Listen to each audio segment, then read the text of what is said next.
మేడ్చల్ జిల్లా పోచారం మున్సిపల్ పరిధి ఇన్ఫోసిస్ వద్ద క్యాంటీన్ యూనియన్ నాయకుడు మీడియాతో మాట్లాడుతూ 2020 ఏప్రిల్ నుండి 2024 ఆగస్టు వరకు వర్క్ ఫ్రమ్ హోమ్ కొనసాగుతుంది. కోవిడ్ సమయంలో గవర్నమెంట్ ఇచ్చిన గైడెన్స్ ప్రకారం ఎన్నో రాష్ట్రాల నుంచి ఇక్కడికి పనిచేయడానికి వచ్చిన ఐటీ ఎంప్లాయీస్ కు ఇబ్బంది కలగకుండా వాళ్ళు ఇంటికి వెళ్లే పరిస్థితి లేదు. కాబట్టి హాస్టల్స్ ని క్యాంటీన్స్ ని యథావిధిగా కొనసాగించాలని గవర్నమెంట్ పెట్టిన రూల్స్ ని పాటిస్తూ మేము క్యాంటీన్లను హాస్టళ్లను తెరిచి ఉంచాం. కానీ ఇప్పటికీ అదే వర్క్ ఫ్రమ్ హోమ్ కొనసాగుతుంది. పోచారం ఇన్ఫోసిస్ నమ్ముకొని ఎంతో మంది జీవనాన్ని కొనసాగిస్తున్నారు. వర్క్ ఫ్రమ్ హోమ్ వల్ల మాకు ఎంతో నష్టం జరుగుతుందని తెలిపారు. క్యాంటీన్ యజమానులు, ఆటో యూనియన్లు మరి ఇతర విభాగాలు ఎంతో నష్టపోతున్నారని అన్నారు. ఇక్కడైనా ఇన్ఫోసిస్ యాజమాన్యం గవర్నమెంట్ తక్షణమే వర్క్ ఫ్రమ్ హోమ్ ని రద్దు చేసి వెంటనే వర్క్ ఫ్రమ్ ఆఫీస్ ప్రక్రియను కొనసాగించాలని కోరుతున్నట్లు తెలిపారు. ఈ కార్యక్రమంలో IT corridor association president Amarnath Reddy, secretary Karunakar Mahidhar, building owners Ram Reddy, Sudheer Reddy, Upender Varma, association president DFL తదితరులు పాల్గొన్నారు. సుస్వాగతం అయ్యా. హైదరాబాద్ని అన్ని దిక్కులల్లా డెవలప్మెంట్ చేయాలని గవర్నమెంట్ గత 15 సంవత్సరాల నుంచి ప్రయత్నం చేస్తూ ఉంది. దాంట్లో వరంగల్ హైవే ఏదైతుందో పోచారం సైడు అతిపెద్ద సెజ్ 400 ఎకరాల పైన ఇన్ఫోసిస్కి ఇవ్వడం జరిగింది. దానికి అనుగుణంగా ఇన్ఫోసిస్ వాళ్ళు ప్రామిస్ చేయడం జరిగింది 40,000 మందికి ఇక్కడ ఎంప్లాయ్మెంట్ ఇస్తాము అని. బట్ ఈరోజు దాంట్లో 10 to 20% మాత్రమే ఇక్కడ ఉన్నారు. అటువంటప్పుడు ఏదైతే గవర్నమెంట్ రాహుల్ గాంధీ గారు కూడా పార్లమెంట్లో రేజ్ చేయడం జరిగింది. ప్రీవియస్గా కాంగ్రెస్ గవర్నమెంట్ ఏదైతే ఇన్ఫ్రాస్ట్రక్చర్ డెవలప్మెంట్లో ఐటీ సెక్టర్ గురించి ఏదైతే చెప్పడం జరిగిందో ఆ బేస్ పాయింట్ ఆఫ్ వ్యూ ఇచ్చారు. ఈ ఏరియా ఈ ఇన్ఫోసిస్లో 400 ఎకరాలు ఏదైతే ఇచ్చారో దాంట్లో సగం పార్ట్ కూడా ఇన్ఫోసిస్ వాడుకుంటా లేదు.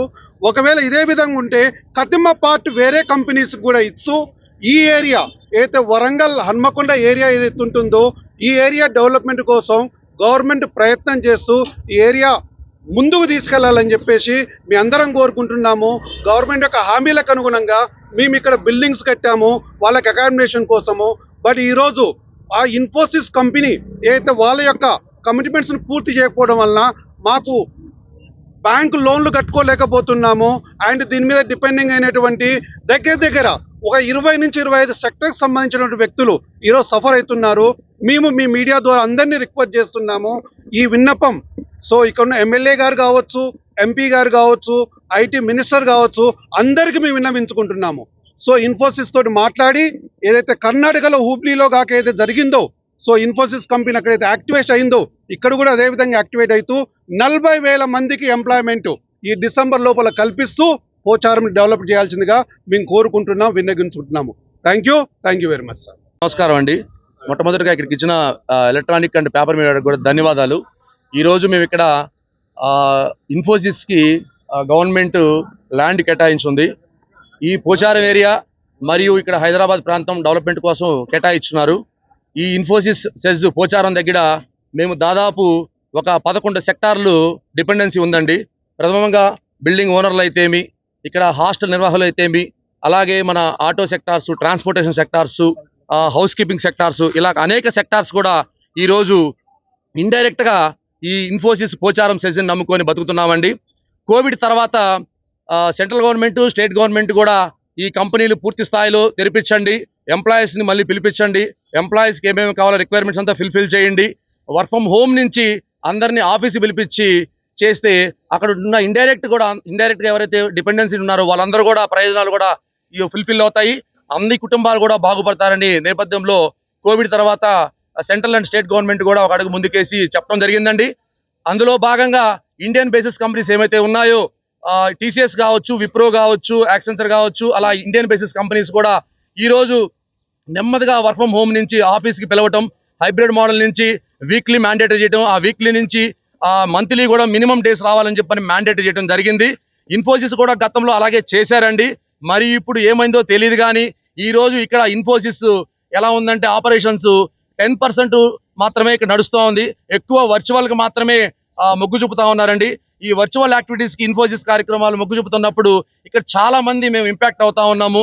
మొట్టమొదటి ఏమైతే చెప్పని సెక్టార్స్ ఇంపాక్ట్ అవుతున్నామండి. గవర్నమెంట్ ఎంప్లాయ్మెంట్ కోసం ఇచ్చింది కంపెనీకి, అలాగే కాకుండా అందులోనే భాగంగా ఇక్కడ అనేక సెక్టార్స్ కూడా అభివృద్ధి చెందాలి, ప్రాంతం అభివృద్ధి చెందాలి.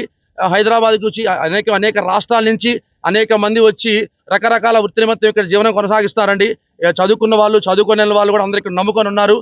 మా అపీల్ ఏంటంటే ఈరోజు మేము రాబోయే రోజుల్లో గవర్నమెంట్ కూడా మేము కలుస్తున్నాము, కలిసి ఐటీ శాఖ మంత్రి గారిని కలుస్తున్నాము, అలాగే సెక్రటరీ గారిని జయసంజయ్ గారిని కలుస్తున్నామండి. మా అపీల్ ఏంటంటే ఈ చాలా ల్యాండ్ ఉంది, బాగా డెవలప్ అయ్యింది. ఈరోజు హైదరాబాద్కి అనేక కంపెనీలు కూడా వస్తూ ఉన్నాయి.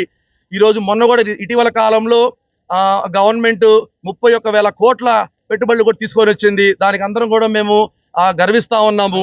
ఇక్కడ ఎందుకంటే ఇంత డిమాండ్ ఉంది మనకి ఈరోజు తెలంగాణ ప్రాంతంలో హైదరాబాద్కి. ఎందుకంటే 29 రాష్ట్రాల ప్రజలు నివసిస్తా ఉన్నారు. అందులో భాగంగా మేము అనేది కోరుకునేది ఏంటంటే ఇక్కడ పెద్ద ల్యాండ్ బాగా డెవలప్ అయ్యి ఉంది. అంతకుముందు రైతులు కూడా ఒక అడుగు ముందుకేసి గవర్నమెంట్కి ఇచ్చారు. వాళ్ళు కూడా పోచారం ల్యాండ్కి ఇన్ఫోసిస్ కంపెనీకి కూడా ఇచ్చున్నారు. ఈ లోపల ఉన్న ల్యాండ్ ఫుల్ ఫిజ్ గా ఇన్ఫోసిస్ కంపెనీ వినియోగించుకొని వాళ్ళ ఎంప్లాయీస్ మొత్తం పిలిపించి ఈ ఇండైరెక్ట్ గా ఏ 11 సెక్టార్లు ఉన్నాయో వీళ్ళందరినీ కూడా వాళ్ళ ముందుకు తీసుకెళ్లే దానికోసం కృషి చేస్తారా, లేకపోతే లోపల ఉన్న ల్యాండ్ మల్టిపుల్ కంపెనీస్ ఎదురు చూస్తా ఉన్నాయి హైదరాబాద్ వైపు అంతా కూడా. గవర్నమెంట్ వాళ్ళతో మాట్లాడి లోపల కూడా మరింత కంపెనీలకు ఏమైనా అవకాశం ఇస్తుందా? మరింత కంపెనీలకు అవకాశం కానిస్తే ఖచ్చితంగా కూడా ఇన్ఫోసిస్ ఈ రోజు ఎంత బాగుంది, ఇంకా కూడా రాబోయే రోజులు ఇంకా మెరుగుపడడానికి అవకాశం ఉంటుంది. అలా కాకుండా ఇచ్చేది లేదు, మరి వాళ్ళ అండర్స్టాండింగ్స్ ఏమున్నాయో తెలియదు. ఆ రోజు వాళ్ళ ఎంఓయూ ఏముందో మాకు తెలియదు. లేదు, దానికి ఇన్ఫోసిస్కే ఉండాలి. ఈ ల్యాండ్ అంతా కూడా వాళ్ళ ఈ ఐటీ సెక్టర్ మీద 26 సెక్టార్లు ఆధారపడి ఉన్నాయండి. 26 సెక్టార్లో మా హాస్పిటాలిటీ సంబంధించి మా హాస్టల్ విభాగం ఒకటి. మేము దాదాపు 60,000 కుటుంబాల కంటే 1,00,000 మందికి పైగా ఉపాధి కలిగిస్తున్నాం మా ఈ రంగం వలన. మేము ఇక్కడ సకల సదుపాయాలు ఏర్పాటు చేసాం. ఇన్ఫోసిస్కి గవర్నమెంట్ వారు ఇచ్చిన ఇక్కడ ఇన్ఫ్రాని ఆధారం చేసుకుని వీళ్ళు పూర్తి స్థాయిలో ఆపరేషన్స్ చేస్తే కనుక మా ఈ 1,00,000 మంది ఆధారపడుతున్న ఈ హాస్పిటాలిటీ రంగం ఏదైతే ఉందో మా హాస్టల్స్ రంగం మనుగడ సాగించడానికి ఎక్కువ అవకాశం ఉంది. వీళ్ళు వర్క్ ఫ్రమ్ హోమ్ ఇవ్వడం వలన ఈ పిల్లల మాకు స్ట్రెంత్ అది లేకపోవడం వలన మాకు ఆదాయానికి గండి పడింది. రెంటల్ కూడా కట్టలేని పరిస్థితిలో ఉన్నాం. ఇలా పూర్తి స్థాయి ఆపరేషన్స్ వర్క్ ఫ్రమ్ హోమ్ని క్లోజ్ చేసి పూర్తి స్థాయి ఆపరేషన్స్ కనుక ఇక్కడ స్టార్ట్ చేస్తే మా రంగం మనుగడ సాగించడానికి అవకాశం ఉంది.